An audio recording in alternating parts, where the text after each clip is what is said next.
How's everyone doing? It's your boy A-Dog TV. That's another day of Gossip TV. This thing has been on my mind, man. I've been thinking. I had a couple of conversations with a couple of colleagues and stuff. Basically, you know, when you're at work, when you're in a workplace, and your other work colleagues, I wouldn't call them friends, work colleagues, they're going out of the way to try to get you in trouble by your manager, and that's what you call pure wickedness. I mean, I'm not being funny. Right is right, wrong is wrong. But what gives you the authority to tell me what's right and what's wrong? So a lot of work colleagues, you see them, they'll go out of their way trying to catch you doing something wrong, take a picture of you and send it to the manager. They're not getting any promotion from it. They're not getting any money from it.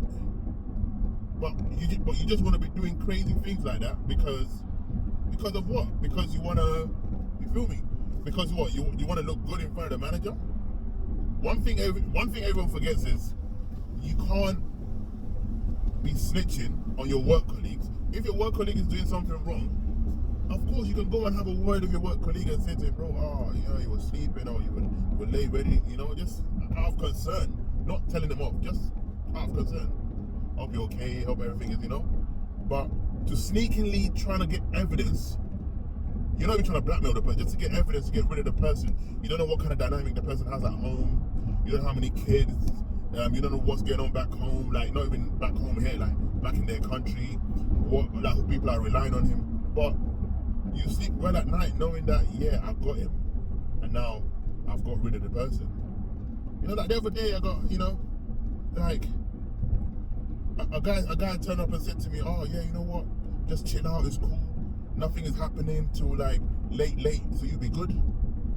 So I'm like, alright, cool. Friends will let me know, but obviously for me, it's not. I don't trust people that easy, innit? So I was like, yeah, cool. Anyway, long story short, I'm on my tablet. I'm watching a movie, Nollywood, of course. I'm watching a movie. Then the guy sneaks. He sneaks to my car. Obviously, my car is blacked out.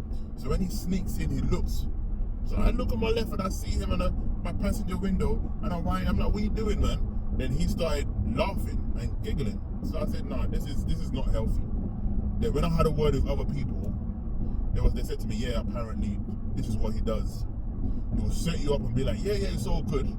Then he'll sneak up on you and take a picture so he can look good in front of the manager. But knowing these times, I just got into the business. So I don't know you from Adam. I don't know your last name. I don't even know your first name. I just know you by face. But, would I call it racism? I don't like to throw that card in there. Sometimes people are just wicked for no damn reason. But obviously hearing his service record, like hearing his record with other people, it was racism because he was only picking on the brown and black people. So, but hey, you know what? Wrong is wrong, right is right, but there's a way to approach situations, especially when you just met someone, in a working environment. So anyway, I'm a prayer warrior, so, I pray that if it's meant to be, it would be. The guy lasted a month, then they got rid of him. Why? Because he got high at work. Can't make this up. So gone are the days when you're going to try and fight your own battles. If you're a prayer warrior, you pray about it. It might not happen today, tomorrow. Obviously, you don't wish bad on anyone, but when it happens, it happens. And, it is what it is. Come ça. You feel me? So, yeah. Just my thing is, man, we need to understand this thing about work, and if someone is caught doing something they're not supposed to be doing, just advise them. Bro, you get in trouble if you do. There's a way to speak about things, but people, man. Yeah, let me know, man, if you had any experience like this at work or whatever. People just out to get you for the sake of, because their spirit, they can just feel your presence is very strong for them, and they just want to get you out of there because. It's your boy A-Dog TV, another day of Gossip TV.